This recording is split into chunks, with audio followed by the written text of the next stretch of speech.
Umqeqeshi weMamelodi Sundowns uMiguel Cardoso uvumile ukuthi iKaizer Chiefs isebenzise ukukhathala kwabo yalwa kanzima ngesikhathi betholana phezulu kumdlalo weBetway Premiership eLucas Moribe Stadium nakuba ihlulwe ngo-1-0. iSundowns ijabule ngokuhlakanipha komdlali uLucas Ribeiro igoli lakhe libanqobisa umdlalo esombeni sokuqala. Ngaphambi komdlalo uCardoso uxwayise ukuthi iKaizer Chiefs ngeke ibe izitha ezilula kanti ukholwa ukuthi bayinike inselele iSundowns. Ubalula ukuthi nakuba umdlalo kungenzeka ukuthi awuzange ube muhle ngokwendlela owenziwe ngayo kodwa ubusemnandi ngokombono wamasu. uCardoso uchaze ukuhlangana njengokuthi bekujabulisa futhi kumangalisa ngenhlonipho phakathi kwamaqembu amabili ngisho noma umdlalo ubungemuhle njengoba bekulindelekile. Lo mqeqeshi uphinde waqhamisa ubunzima bokulungiselela lo mdlalo ngenxa yokuxina kwemidlalo njengoba bebesalelwe ngamahora ngu-68 kuphela phakathi komdlalo wabodlule nalona.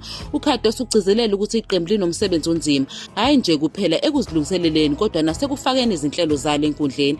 Yize iKaizer Chiefs icishe yaba namasonto amabili ukuze izilungiselele, uCardoso uvumile ukuthi ukukhathala kubambe iqhaza elikhulu endleleni iqembu lakhe elidlale ngayo, ikakhulukazi kulandela uhambo lwabo lokubuya ePolokwane ukuzobhekana neSekhukhune United ezinsukwini ezintathu ezedlule. Noma kunjalo uCardoso uncoma ukuqina kweqembu lakhe elikhuthaza ukuthi lilwe ezikhathini eziyinselele futhi ekugcineni lithole ukunqoba.